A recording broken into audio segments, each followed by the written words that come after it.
খ্রিস্টানদের পদ্ধতি বাংলাদেশের মধ্যে চলবে। 31 নাইট ডে নাকি জানি আজকে পালন হবে, যে নামটা আমরা বলতেও পারি না, যে নামটা আমরা বলতে গেলেও দাঁত ভেঙে যাইতে চাই। আমার মুসলমান দাবি করে, ওই মুসলমানের সন্তানরা খ্রিস্টানদের পদ্ধতি পালন করে কি করে না?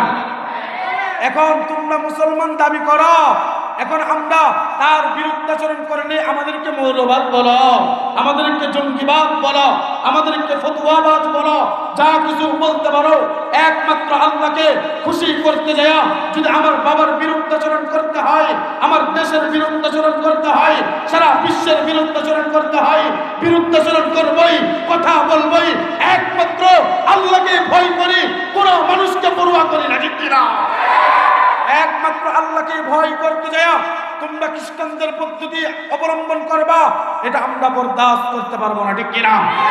এই জন্য আমার মালিক যা বললেন, আগে নিজে জাহান্নামের আগুন থেকে বাঁচো, তারপরে তোমার আহাল পরিবার পরিবর্গকে জাহান্নামের আগুন থেকে বাঁচাও। আজ আমি যখন রাস্তা দিয়ে আসি, অনেক জায়গা থেকে বক্সের আওয়াজ আমার কানের মধ্যে শব্দ এসেছে।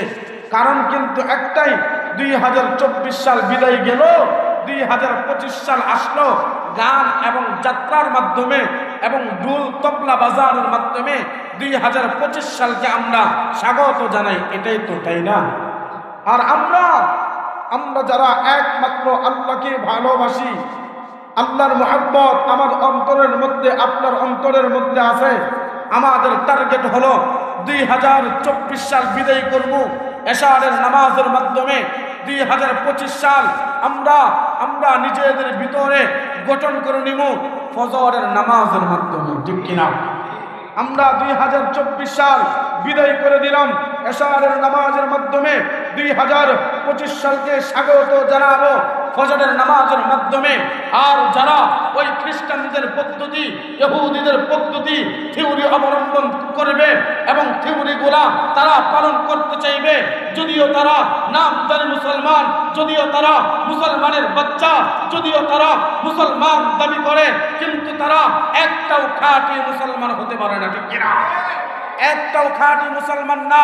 কারণ হলো মুসলমানের সন্তানরা খাঁটি মুসলমান, যারা খাঁটি মুসলমানের সন্তান, যারা ওই মুসলমানের সন্তানরা পশ্চিমকালেও ওই খ্রিস্টান এবং ইহুদিদের পদ্ধতি তাদের জীবনের মধ্যে বাস্তবায়িত করতে পারে না।